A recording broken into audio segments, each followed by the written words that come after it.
Hi, I'm Amy from Mare Wellness and Myofascial Release, and this is Boocat. Today our stretches are going to be for the lower body, all being done in a chair. So if you're the person who gets out of bed in the morning and your feet hurt or your hips hurt, or you get up from a long car ride, or you get up from the couch or your workstation during the day and something hurts from the hip on down, these are some good stretches to do just to get things gliding and getting some blood flowing before you get up and put gravity into your system. Okay, so let's start with a back of the leg stretch on the edge of the chair or bed. You can add a layer of a strap with this stretch, but let's just start without, and then I'll show you how you can add the strap at the end if you need that extra stretch. Okay, so kind of scooting to the edge of your chair, and then just start by sliding your heel away from you. And the first or second step then would be to stretch that knee out straight as you can, really forcing or using the strength of your body to push into that tension and find where your body just meets that tension of that stretch in the back of the knee. The next phase of this is to point the toes up toward the ceiling. Press the heel away and the toes up toward the ceiling. And then at some point during this stretch, another step is to really exaggerate that low back curve. So really tipping your hips forward and your tailbone almost starts to point behind you. And soften your upper body. And really feel where you feel the tension in the back of that leg and just push into it gently, nudge into it, and just find where that edge is. Shouldn't be anything too hard. If you haven't watched the introduction to fascial focus stretching, go back and watch that introductory video. But you might feel that stretch anywhere from your hip on down to the back of your ankle. Everybody is a little bit different.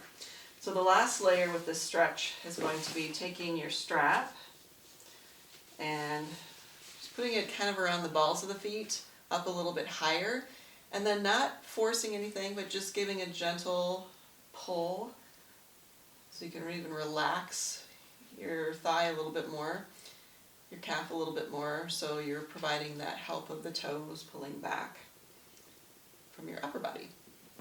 Here comes Boo again. Okay, don't forget the low back. That really adds depth. Some people might say that you could do this stretch lying down by pushing your heel up, but you don't always get that low back in there, and the low back is really important for stretching the back of the leg. Okay, we're going to, on an exhale, let that go nice and soft, and pull it back. Let's do the other side. So, on the edge of your chair, press the heel away, press the knee straight, find your low back curve, soften your upper body, point the toes up toward the ceiling, and then add a layer of stretch with your strap or a scarf or a belt if you have one. Soften your belly and breathe.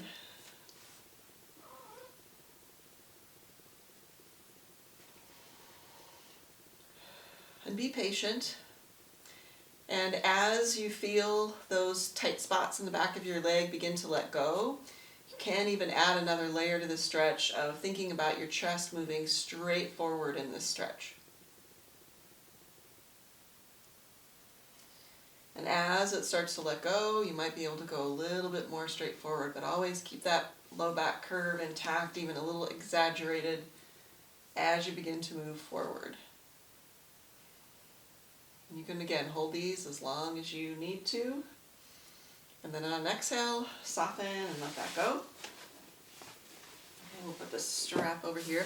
The next one is a little more difficult to do in a car, but you can maneuver a little bit to get at least one leg. And that is the hip flexor stretch. So, oops, sorry, Boocat. So shifting towards the edge of your chair and holding onto the ankle, you could use the strap in this one. If you have difficulty getting your ankle, you can pull with a strap. Let's see if I can do it without. and trying to keep your body upright, and then working on pointing that knee straight down to the floor, or maybe even a little bit out behind you. But again, recognizing where that tension is and just meeting that tension, not forcing into it.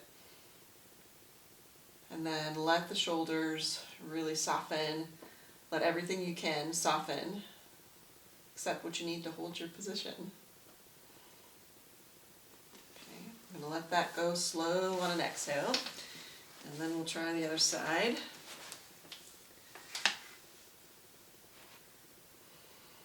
Hip flexor stretch is really good when you first get out of the bed in the morning. You can do this one lying on your side pretty well. Excellent for those who tend to sleep in a fetal curled up position. Okay, we'll let that go on an exhale. You want to hold these a little bit longer than we're doing in the video. And the last one I wanted to show you, I'll start kind of facing this way, is take one foot, we'll take the right foot first, cross it over the left knee, and just that simple act can put a lot of pull in a hip, so go slow. You can gently, very, very gently, just press into your right knee.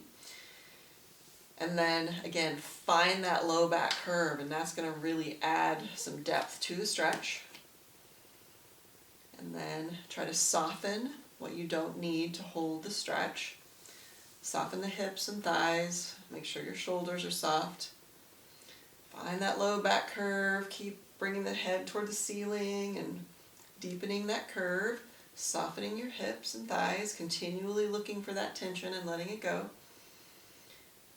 And then the last layer to this stretch would be thinking about the sternum or the chest or the heart moving straight forward.